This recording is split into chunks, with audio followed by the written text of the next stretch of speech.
Imaginez un peu la scène. Nous sommes en décembre, la neige a recouvert la terre d'un épais manteau blanc et tous les voisins jardiniers ont remisé leurs outils jusqu'au printemps. On pourrait croire que la saison du potager est bel et bien terminée.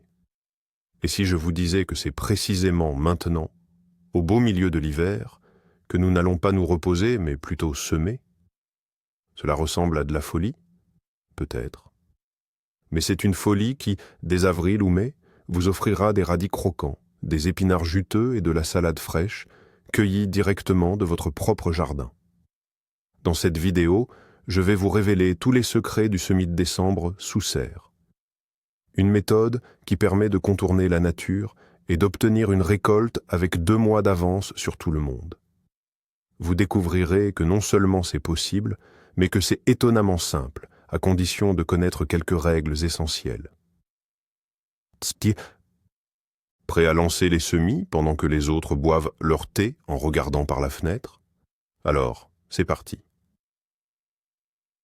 Avant de passer à la pratique, prenons un instant pour comprendre l'essence même du semis d'hiver. Pourquoi est-ce que cela fonctionne, au juste? La base de cette méthode, c'est le principe de la stratification, l'exposition des graines au froid. Dans la nature, c'est la manière dont beaucoup de plantes se reproduisent. Les graines tombent à l'automne, passent l'hiver sous la neige et germent dès les premiers rayons du soleil printanier. Nous reproduisons, en substance, ce processus naturel, mais dans les conditions contrôlées de notre serre. Notre objectif, en décembre, n'est surtout pas de forcer les graines à germer, mais bien au contraire, de les mettre en sommeil dans une terre préparée. La serre, dans ce cas, n'agit pas comme un chauffage, mais comme un abri protecteur contre les vents d'hiver et les variations brutales de température. La terre à l'intérieur gèle plus lentement et moins profondément que la terre à l'extérieur. Les graines restent ainsi dans le sol, se fortifient, et dès que le soleil printanier commence à réchauffer la serre, elles reçoivent un puissant signal de croissance, devançant de plusieurs semaines n'importe quel semis de printemps. C'est un pari sur le long terme, où la patience est récompensée par la récolte la plus précoce et la plus savoureuse. Alors, la première question, et la plus cruciale, dans quel type de serre peut-on réaliser cette prouesse? Une serre chauffée ou une serre froide, classique?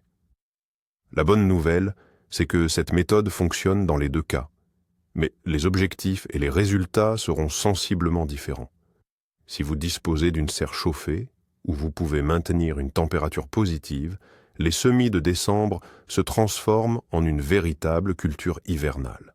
Vous pouvez alors semer et récolter sans interruption durant toute la saison froide. Cependant, c'est coûteux et cela exige une surveillance constante. Cependant, nous allons nous concentrer aujourd'hui sur une méthode plus simple et plus accessible, idéale pour une serre non chauffée classique, qu'elle soit en polycarbonate ou même une simple structure sous film plastique. C'est précisément dans la serre froide que nous allons exploiter l'effet de stratification naturelle tant recherché. Elle protégera nos semis du vent glacial et de l'érosion du sol, et la couche de neige que nous allons déposer à l'intérieur agira comme une couverture isolante parfaite. Donc, ne vous découragez pas si vous ne possédez pas de système de chauffage sophistiqué. Votre simple serre froide est le terrain d'expérimentation idéal pour garantir une récolte ultra précoce. Le point essentiel est que la toiture soit intacte et capable de supporter la charge de neige. La clé de notre succès se trouve dans la préparation automnale. Tenter de bêcher et de préparer une terre gelée en plein mois de décembre est une tâche ingrate et quasiment irréalisable. C'est pourquoi, dès la dernière récolte d'automne passée, disons en octobre, il est impératif de préparer immédiatement les planches de culture pour les semis d'hiver. Comment s'y prendre? Premièrement, travaillez le sol en profondeur. Retirez toutes les mauvaises herbes ainsi que les résidus végétaux des cultures précédentes. Deuxièmement, faites un apport d'engrais. Le sol s'est épuisé au fil de la longue saison et il a besoin de se reconstituer. L'idéal est d'utiliser du compost bien mûr ou du fumier bien décomposé, à raison d'environ 1 seau par mètre carré. N'utilisez surtout pas de fumier frais, il ne se décomposera pas pendant l'hiver et pourrait nuire aux semis. Après l'apport de matière organique, égalisez de nouveau les planches à l'aide d'un râteau.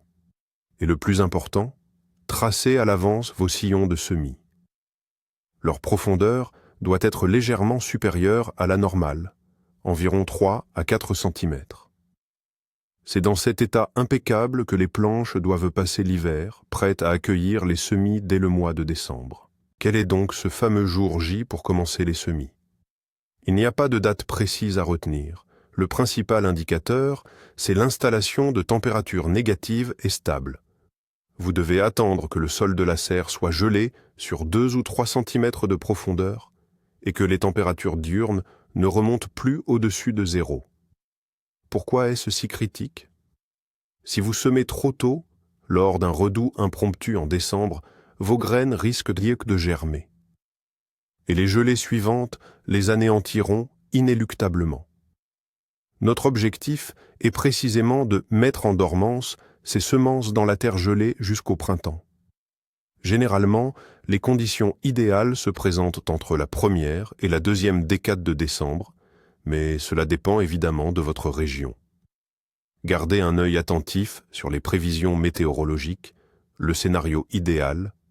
Le gel est au stable et durable, et la première neige est tombée. C'est le signal. Il est temps de sortir vos précieux sachets de graines et de vous rendre dans votre serre froide et silencieuse pour y opérer ce petit miracle du jardinage. Ne vous précipitez pas. Mieux vaut semer 1 semaine plus tard qu'un jour trop tôt, au risque de perdre toutes vos futures pédilorpousses. Mais le plus important, que mettre en terre? Le choix des variétés pour un semis de décembre n'est pas très vaste, mais il est largement suffisant pour avoir votre première salade de printemps. Nous avons besoin de nos meilleurs guerriers, les plus robustes et les plus résistants au froid.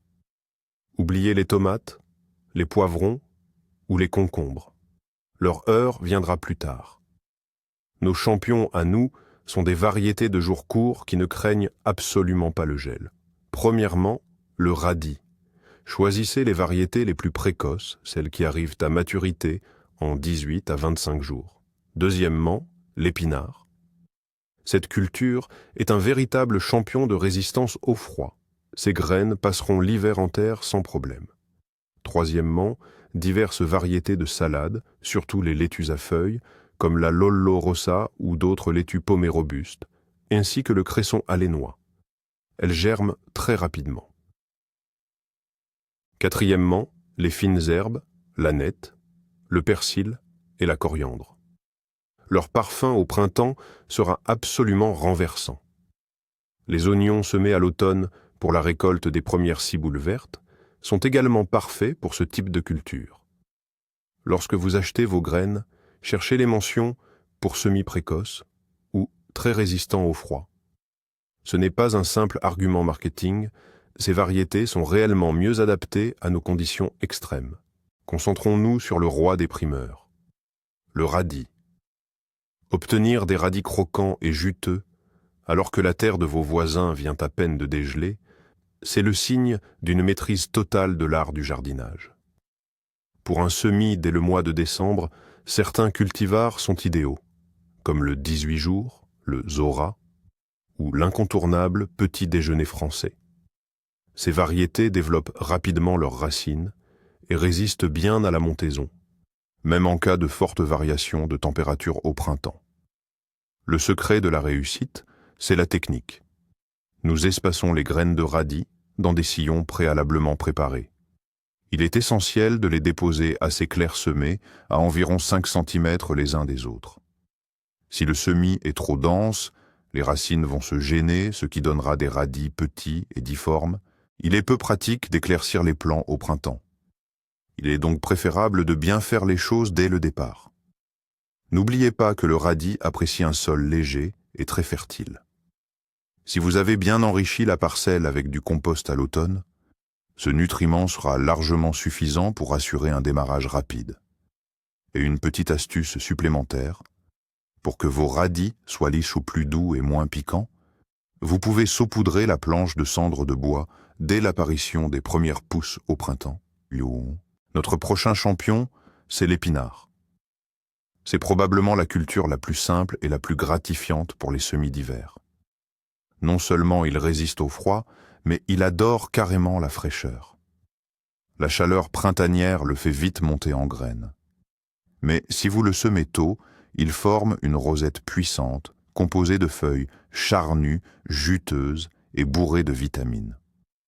Pour vos semis de décembre, optez pour des variétés comme Matador, Victoria ou Graffeuille. Les graines d'épinards sont assez grosses, ce qui rend le semis très facile. Disposez-les dans les sillons en laissant 7 à 10 cm entre chaque graine afin que les plants aient toute la place de bien se développer. L'épinard, tout comme le radis, se sème en terre gelée, mais il y a une petite astuce à connaître. Ces graines possèdent une coque assez épaisse. Pour faciliter la germination, vous pouvez les faire tremper 24 heures avant de semer. Attention, faites-le uniquement si le froid est stable. S'il y a un risque de redoux, il vaut mieux les semer à sec. Au printemps, dès l'apparition des 2 premières vraies feuilles, il faudra fertiliser l'épinard avec un apport azoté, comme du purin d'ortie ou un thé de compost, pour qu'il développe rapidement sa masse foliaire. Pas de récolte précoce sans bonne salade fraîche.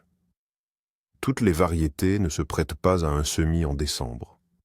Les variétés à feuilles et les laitues à couper qui développent rapidement leurs rosettes sont les plus performantes. Les semences de variétés comme la Lolo Rossa, le Dubacek, le Iceberg ou le Cresson font une excellente dormance hivernale. Cependant, les laitues paumées, même de type Iceberg, il est préférable de les semer au printemps. Elles exigent en effet plus de temps et de chaleur pour former une pomme dense. La technique de semis de la laitue est légèrement différente. Les graines sont très petites, il ne faut donc absolument pas les enterrer profondément. Nous les semons dans des sillons ne dépassant pas 1 cm à 1,5 cm de profondeur. Afin d'éviter un semis trop dense, vous pouvez mélanger les graines avec une petite quantité de sable sec et répartir uniformément ce mélange dans le sillon. C'est une astuce classique qui permet d'éviter le fastidieux éclaircissage futur. La laitue aime beaucoup la lumière. Choisissez-lui donc l'endroit le plus ensoleillé de la serre. Au printemps, dès la levée, elle aura besoin d'un arrosage régulier mais modéré. Une stagnation de l'eau pourrait entraîner la pourriture du collet. Les oignons verts, ou la ciboule, sont un véritable trésor de vitamines au début du printemps, au moment précis où notre organisme en a le plus grand besoin. Et il est très facile d'en avoir sur votre table dès le mois d'avril grâce à un semis effectué dès le mois de décembre. Pour cette méthode, nous n'utilisons pas de bulbils d'oignons, mais des semences, que l'on appelle souvent les petites graines noires. N'importe quelle variété d'oignons vivaces fera l'affaire, comme la ciboule, bâtin, la ciboulette, chiznit, ou l'ail penché, slizoun. Elles ne craignent absolument pas le gel et hivernent parfaitement bien en pleine terre. Les semences d'oignons sont assez fines. Nous les semons donc peu profondément, à environ 1 cm de profondeur, dans des sillons préalablement préparés. Vous pouvez les semer en rang ou même former un tapis continu sur une petite parcelle. Pendant l'hiver, les semences subiront une stratification naturelle. Au printemps, vous verrez apparaître de belles pousses vertes et vigoureuses. Le grand avantage des oignons vivaces, c'est qu'ils vous offriront des récoltes abondantes pendant plusieurs années consécutives. Une fois que vous avez ramassé la première fournée de verdure au printemps, il suffit d'ajouter un peu de fertilisant à la planche et l'oignon continuera de pousser.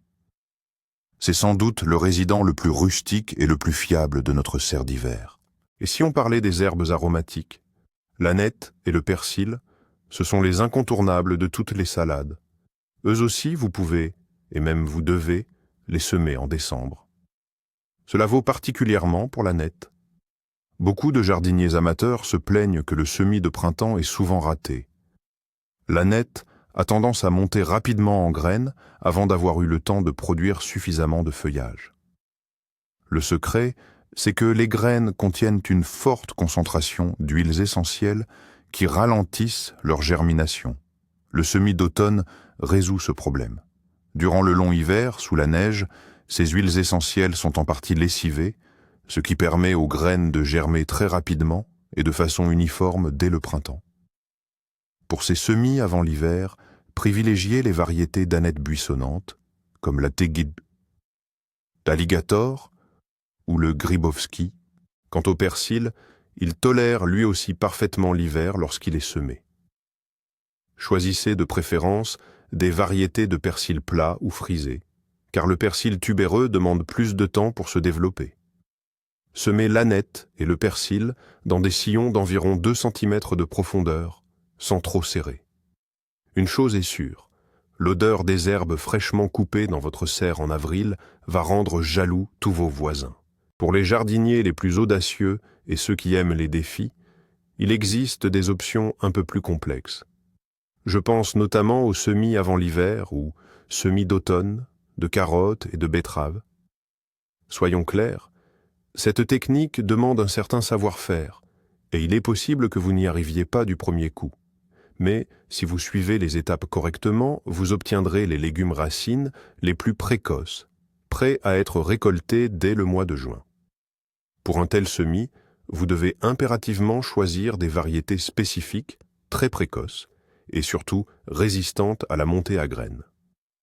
Par exemple, pour la carotte, optez pour la Nantaise 4 ou l'Amsterdam, et pour la betterave, des variétés comme la Podzimniaia A474 ou le Holodostoïkaia 19. La difficulté principale réside dans le fait que ces cultures sont extrêmement sensibles à la profondeur de semis et aux gelées du printemps. Vous devez les semer strictement lorsque la terre commence à geler ou est légèrement prise par le froid à une profondeur d'environ 3 cm. Il est crucial de pailler le tout avec de la tourbe sèche ou du compost. La densité de semis doit être augmentée d'environ 20 à 30% par rapport aux semis de printemps, car une partie des graines risque de ne pas survivre à l'hiver. C'est une entreprise risquée, certes, mais la récompense, votre propre jeune carotte fraîchement cueillie pour accompagner vos grillades, vaut largement la peine d'essayer. Affinons maintenant la technique de semis elle-même. Nous avons préparé les planches et les sillons dès l'automne et attendu que le gel soit bien installé. Quelle est la prochaine étape? Nous prenons nos sachets de graines et nous nous rendons à la serre. Première règle, les graines doivent être absolument sèches. Inutile de les faire tremper ou de leur appliquer un traitement quelconque. Deuxième règle, la terre dans les sillons doit être gelée. S'il a neigé la veille, balayez délicatement la neige des planches à l'aide d'un balai ou d'une brosse. Maintenant, nous répartissons les graines dans les sillons en suivant nos recommandations pour chaque culture. Plus espacées pour les radis, plus serrées pour la laitue. L'étape la plus cruciale est de recouvrir les sillons. Surtout, n'utilisez en aucun cas la terre provenant de la planche elle-même. Elle est gelée, grumeleuse et risquerait d'endommager les graines.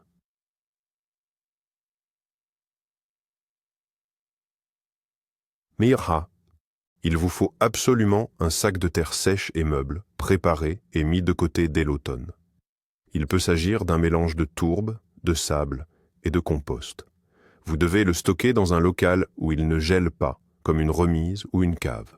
C'est avec ce mélange sec et tiède, relativement à la température extérieure, que nous allons délicatement recouvrir nos sillons. La couche de terre doit faire environ 2 cm. La question cruciale qui revient souvent est la suivante. Faut-il arroser les semis effectués en décembre? La réponse est simple et catégorique. Non, surtout pas. Le semis à sec est le pilier de toute cette méthode. Si vous arrosez les graines dans un sol gelé, l'eau va geler, former une croûte de glace qui fera éclater les graines fragiles, ou, au minimum, bloquera tout simplement l'accès à l'oxygène. C'est la garantie que toute votre future récolte périra. L'humidité nécessaire viendra naturellement au printemps, par la fonte de la neige que nous aurons d'ailleurs pris soin d'ajouter par-dessus. Les graines doivent rester dans un sol sec et gelé, comme en dormance. Elles dorment, attendant patiemment le bon moment. Toute trace d'humidité en décembre ou en janvier est un signal de réveil, et ce réveil, en plein hiver, leur serait fatal. C'est pourquoi vous devez vous répéter comme une maxime: le semis de décembre est un semis à sec. Nous n'aurons besoin de l'arrosoir qu'en mars, lorsque les premières pousses apparaîtront et que la terre commencera à dégeler. Une fois les graines semées et recouvertes de terre sèche, notre mission suivante est de leur assurer un abri hivernal sûr et efficace. La meilleure protection, celle que la nature a elle-même inventée, c'est la neige. Mais au lieu d'attendre passivement qu'elle tombe, nous allons prendre les devants et l'aider activement. S'il y a déjà de la neige sur votre terrain, prenez votre pelle et amenez-la à l'intérieur de la serre, directement sur les planches où vous avez semé. Plus la couche de neige est épaisse, mieux c'est. L'idéal serait d'atteindre 30 à 40 cm. La neige remplit plusieurs fonctions cruciales à la fois. Premièrement, c'est un excellent isolant thermique. Sous une épaisse couverture de neige, le sol ne gèlera pas aussi profondément qu'à l'air libre. La température au niveau du sol restera autour de 0 ou légèrement en dessous, même si le thermomètre extérieur affiche -20. Deuxièmement, la neige protège le sol du dessèchement causé par les vents hivernaux. Troisièmement, au printemps, elle fondra et fournira cette humidité première et essentielle, absolument vitale pour le réveil de vos graines. S'il n'y a pas encore de neige, vous pouvez couvrir temporairement les planches avec un voile d'hivernage ou des branchages. Mais dès que la neige fait son apparition, n'oubliez pas d'en apporter immédiatement dans la serre. Alors, nous avons terminé les semis et recouvert le tout de neige. Et maintenant, quelle est la prochaine étape? Eh bien, la période la plus calme commence. C'est la phase de sommeil profond. En janvier et février, vous n'avez pratiquement rien à faire. On peut même dire que le gros du travail est derrière vous. Votre tâche principale durant ces mois se résume à surveiller la serre et l'état du manteau neigeux. S'il y a de fortes chutes de neige, n'oubliez pas de déblayer le toit de la serre, surtout si elle est bâchée, afin d'éviter tout dommage. Si, au contraire, l'hiver est peu neigeux et que les gelées sont sévères, essayez d'apporter de la neige dans la serre depuis d'autres zones, les allées ou les parterres. Plus la couverture de neige est épaisse, plus nos semences passeront l'hiver confortablement. Évitez d'entrer dans la serre sans raison valable pour ne pas tasser la neige. Observez simplement de loin et anticipez le réveil printanier. C'est le moment où la nature fait tout le travail pour nous, en endurcissant les graines et en les préparant pour un puissant démarrage au printemps. Vous verrez apparaître les premiers signes de vie dès que le soleil printanier commencera à réchauffer sérieusement l'atmosphère. Généralement, cela se produit au mois de mars. Les rayons du soleil, filtrés par le polycarbonate, font fondre rapidement la neige accumulée dans la serre. Cette eau de fonte pénètre alors le sol, réveillant nos précieuses graines. En pleine journée de mars, la température à l'intérieur de la serre peut grimper jusqu'à 15 ou 20 degrés. Pourtant, la nuit, le mercure peut encore chuter sous la barre du zéro. C'est précisément ce contraste thermique qui donne le signal de départ à nos semences endurcies. Vous serez impressionné par la vitesse à laquelle les premières pousses vont pointer le bout de leur nez. En l'espace de quelques jours à peine, vos rangées seront recouvertes d'un vert dense et prometteur. Il est crucial, à cet instant, de ne pas relâcher votre attention et de commencer les soins appropriés. Si le semis est trop dense, vous devrez procéder avec soin à l'éclaircissage afin de donner au plant restant l'espace nécessaire pour bien se développer. C'est l'étape la plus gratifiante. Vous voyez de vos propres yeux le résultat concret de votre travail hivernal. Dès l'apparition des premières pousses, nos jeunes plants exigent toute notre attention et nos soins. À ce stade, l'essentiel réside dans un arrosage et une aération maîtrisée. Le sol, gorgé d'eau après la fonte des neiges, est encore suffisamment humide. Il ne sert donc à rien de se précipiter pour le premier arrosage. Laissez la couche superficielle sécher légèrement. Privilégiez un arrosage en matinée en utilisant de l'eau tiède et reposée. Utilisez un arrosoir muni d'une pomme fine ou d'un tamis afin de ne pas délaver la terre ni abîmer les jeunes pousses délicates. La deuxième étape cruciale est l'aération. Lorsque le soleil brille, la température à l'intérieur de la serre peut grimper très rapidement. Ce choc thermique représente un stress important, même pour les cultures les plus résistantes au froid. Il est donc indispensable d'ouvrir les portes ou les lucarnes pendant plusieurs heures pour garantir une bonne circulation de l'air. Non seulement cela fera baisser la température, mais cela préviendra également le développement des maladies fongiques. Le soir, il faut impérativement refermer la serre. Les gelées nocturnes, même en mars et avril, sont encore monnaie courante. La serre au printemps, c'est la promesse des premières pousses, mais c'est aussi son lot de défis potentiels. Le principal ennemi à cette période, c'est la condensation. En raison de l'énorme écart entre les températures diurnes et nocturnes, de l'humidité se forme sur les parois et le plafond. Cette eau goutte directement sur les plants et sur la terre. Cette humidité constante crée un environnement idéal pour le développement de maladies redoutables comme la fonte des semis ou l'oïdium. Alors, comment y faire face? L'arme principale, c'est l'aération régulière, comme nous l'avons déjà mentionné. Elle permet d'assécher l'air et empêche l'humidité de stagner. Vous pouvez également essuyer périodiquement les parois de la serre avec un chiffon sec. Si vous apercevez les premiers signes de maladie sur un plant, retirez-le immédiatement pour éviter que l'infection ne se propage. Pour la prévention, n'hésitez pas à saupoudrer la terre autour des plants de cendre de bois. Non seulement elle assèche le substrat, mais elle fournit aussi des nutriments supplémentaires. Et voici enfin le moment tant attendu. Vers la mi-avril ou la fin du mois, selon la météo et votre région, vous pourrez effectuer votre première récolte, la plus précieuse. Vos radis ont déjà formé des racines croquantes, de la taille d'un œuf de caille. Surtout, ne les laissez pas devenir géants. Les jeunes radis sont les plus savoureux. La salade et les épinards ont également de belles rosettes composées de feuilles bien juteuses. Attention, ne déracinez surtout pas les plantes. Coupez ou pincez délicatement les feuilles extérieures en prenant soin de laisser le cœur, le point de croissance, intact. De cette manière, la plante continuera de produire de la verdure pendant encore plusieurs semaines. L'aneth et l'oignon peuvent également être coupés au fur et à mesure de vos besoins. Cette première récolte, réalisée de vos propres mains, alors que les jardins de vos voisins sont encore endormis, procure un sentiment de satisfaction inégalable. Ce n'est pas seulement une question de vitamines, c'est la confirmation que votre travail, votre audace et vos connaissances vous ont permis de prendre une longueur d'avance sur le calendrier traditionnel du potager.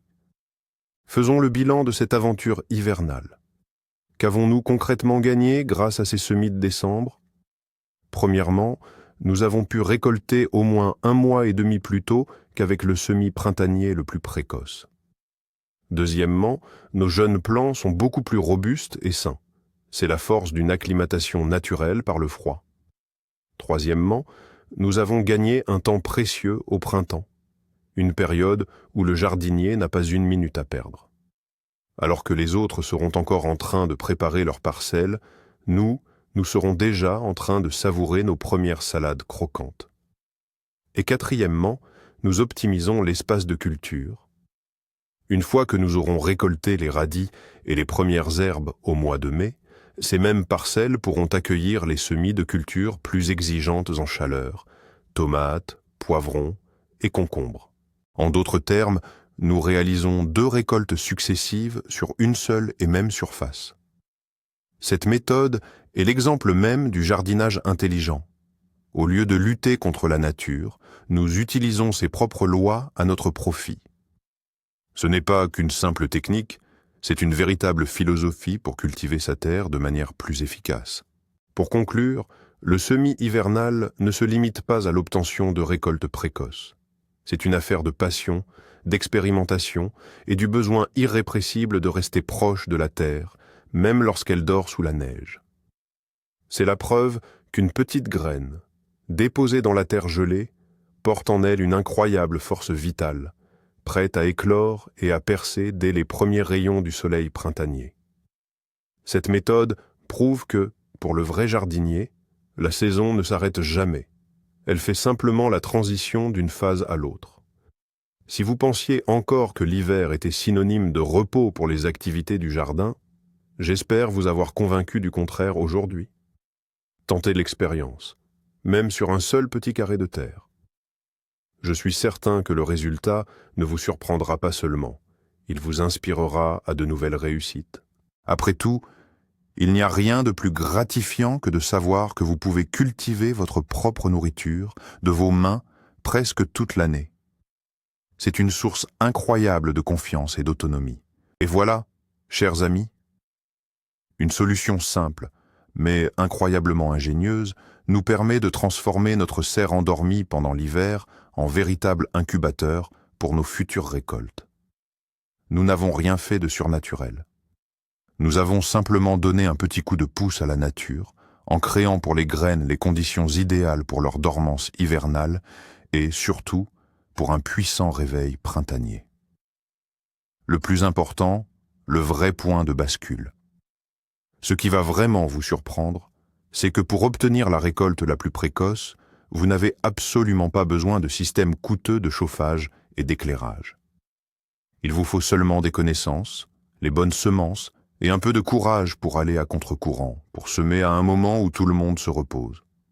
C'est ça, le grand secret. Utilisez le froid non pas comme un ennemi, mais plutôt comme votre meilleur allié.